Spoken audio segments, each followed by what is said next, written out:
see. I'm you and you are me. We stand one as one. All will cease to be. Cause we're not perfect. What do you think? Cause we're not perfect. What do you do? Well, we're not perfect. We're down in the street. Alright, hello there, thrill seekers. And that music you heard at the beginning of the video was not perfect, and it is the brand new video from Zero Defects. And there is a link in the description below on YouTube and Patreon for you to click on to watch the video. And I compel you now with my hypnotic Buddha powers, you must click on that link. Everyone watching this video must click on that link and give the video a like. Okay, I hope you do that because our drummer put that up on his YouTube channel, so it's not on my YouTube channel, so you gotta go look at it on his YouTube channel. And we want to get it some views and likes and stuff. Also, the song is on Spotify, so maybe getting the video popular would help us get some more stuff on Spotify. I don't know, but that'll be great. So, since the song is called Not Perfect, and it is about the lack of perfection in all of us, I think that's the theme of the song. I didn't write that song. I'm trying to remember who brought that to the band, because we're one of those bands that likes to credit every song to everybody in the band. But I think I'm thinking either Mickey, our drummer, or Jeff, our guitar player, brought that in. Or maybe it was JC, I don't remember at all. It's been a while. It wasn't me, but we all worked on it and made it what it is, and so it's a kind of groovy little song, but it's about the way perfection is impossible. So I thought I would use that as a launching pad to talk about perfection in Buddhism.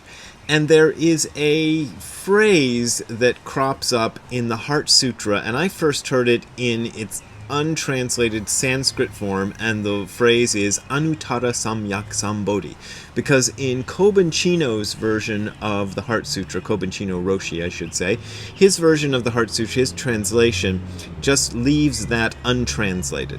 Most people, the most common translation I've heard of for Anuttara Samyak Sambodhi is unsurpassed, complete, perfect enlightenment. So if you hear that, like I did, right at the beginning of your practice, or right at the beginning of getting into this stuff and getting into meditation and all that, other junk, it kind of sets you up, or at least it set me up, to aim for this kind of perfect enlightenment, to think that perfect enlightenment was the thing I wanted, and let's go, I don't know how to put it another way. And what it did in my case, and I think this is probably pretty common, is I set up in my mind an ideal of what perfect enlightenment was, and I was measuring my actual practice at this moment against an idea I had of what perfect enlightenment was. And I can tell you this, I never got perfect enlightenment. I was looking. I'm really sorry, by the way, for all the noises you're hearing. I think they're doing some work in the backyard at the next house, and there's music playing, and there's things going brrrr and all that stuff. But if I waited for them to finish, I'd never get a video, and if I did it inside, you wouldn't see this beautiful garden. But anyway, let's talk about perfection. So you set up this idea of what perfect enlightenment looks like, and then you measure your situation right now against that idea of perfect enlightenment. And one thing that kind of turned me around in this is I knew somebody who was a born-again Christian back in those days who also knew my teacher Tim. And at some point, this person had a conversation with Tim about me and about my chances of attaining enlightenment. And I don't know what she said, but whatever she said, Tim responded to it saying, "Ha, Brad'll never get enlightened." And she reported this to me, and being a born-again Christian and wanting me to become a born-again Christian too, she was very gleeful to tell me that my Zen teacher had said Brad will never reach enlightenment. And so I decided at that moment, what am I going to do about this? And to me, the best course of action seemed to be, because I was getting a lot out of meditation by then. I was doing Zazen pretty regularly, and I was getting something out of it, even if it wasn't unsurpassed, complete, perfect enlightenment. And I didn't want to stop. So I decided that instead of trying to reach unsurpassed, complete, perfect enlightenment, I would instead make it my business during Zazen to try to understand very completely and very thoroughly what is the unenlightened state. Like, what is this state I have right now, unenlightened as it may be? I'm going to look at that. And that removed a lot of the pressure I was putting on myself to attain perfect enlightenment. Now, it didn't remove all the pressure I was putting on myself, because I still harbored in the back of my mind this wish, this desire to have perfect, unsurpassed, complete, perfect enlightenment. But, you know, it's like any idea that you put in your head about anything. Like, if you're going to go visit Italy, you're going to have in your mind, probably most of us do, if we're going to spend all that money to go and visit Italy. I'm sorry, I'm talking to some of you people might be watching this from Italy, but pretend just substitute another country if that's the case. So you're going to have in your mind this wonderful image of what Italy is and what you're going to do there and how much fun it's going to be and whatever.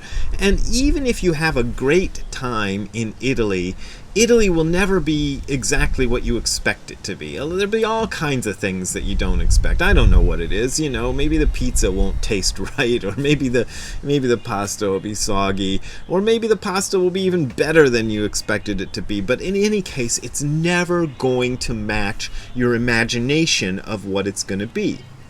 So the same thing with this so-called enlightenment. There's a lot of stuff, and I've been talking about it this week, where in the Buddhist literature they'll try to give you descriptions of what the state is. And I gave a couple in my, I guess it was the video on Tuesday. Anyway, I think 2 videos ago is when I read that out. So if you want to go back and look for that, you can. There's all these descriptions of things you're going to find, like a perfect abiding and all this. And as I said in that previous video, hell if I know what any of those words mean. Most of the time when I read those descriptions, it's just like gobbledygook, because I don't know what perfect abiding is, or equanimity is, or what these things are. They're just words that set up an image in your mind, and then you're trying to create that image that you have, like try to bring that image into reality. And one of the dangers of a meditative practice is it's some powerful mojo, and I think a lot of people don't realize how powerful meditation can be. But one of the things it can enable you to do is enable you to sort of realize strange states and strange ideas that you've put into your head. So you can, there's tons of stories of people who've had experiences that exactly match what they think they should be getting, and then they go, whoa, that's great, drugs can do this too. You can read about the state of enlightenment and then do some drugs and go, oh wow, I had the feeling of meeting God when I was on LSD, so that must be the real deal. And all of that stuff, it just gets in the way, and it clutters clutters everything, clutters the something. I don't know. I'm a writer. If I was writing this in a book, I would work on that and then try to figure out what to say it clutters, but I'm doing a video now. But I copied out some pieces of advice from Dogen about this. And here's one of them. I actually didn't write down where these came from. This one sounds like it might be Genjo Koan or Bendoa. I think it's probably Bendoa, but here is the quote. When a human being is practicing and experiencing the Buddha's truth in this state, and this state just means doing Zazen, to get one Dharma is to penetrate one Dharma, and to meet one act is to perform one act. So to do the thing that you're doing right now fully and completely, that's the thing. In this state, the place exists and the way is mastered, and therefore the area to be known is not conspicuous. That's an important line. It's not conspicuous. You don't notice it. The reason it is so is that this knowing and the perfect realization of the Buddha Dharma appear together and are experienced together. And now here he tells us something. Do not assume that what is attained will inevitably become self-conscious and be recognized by the intellect. The experience of the ultimate state is realized at once. At the same time, its mysterious existence is not necessarily a manifest realization. Realization is the state of ambiguity itself. So, this unenlightened state that you have right now, as imperfect as it seems to be, is unsurpassed, complete, perfect enlightenment. And here's another quote, and this time I wrote down where it comes from. Hokke ten hokke, which is, I think I called that twirly flowers, twirl, twirly flowers in Don't Be a Jerk, but it is usually translated as the flower of Dharma turns the flower of Dharma, which is a reference to Buddha supposedly recognized his student Mahakashapa as being as enlightened as him by picking up a flower and twirling it. And that's the flower of Dharma. Anyway, and it also has it's also a oblique reference to the Lotus Sutra. Well, I guess the lotus is a flower, so the lotus is the flower of Dharma. I think that's how that reference works. Anyway, Dogen says, the present is the form as it is of the state of experience, and even alarm, doubt, and fear are nothing other than reality as it is. So even these sort of negative states, these things you want to get rid of, they are reality as it is. And that thing of imagining a perfect state of perfect, complete, unsurpassed, complete, perfect enlightenment, and then trying to realize it, the thing to understand there is that the image you have created, or I have created, or anybody has created, of unsurpassed, complete, perfect enlightenment is an image created by the very confusion and messiness that we are trying to work on in our practice. So anything that looks like unsurpassed, complete, perfect enlightenment probably isn't. That's the thing.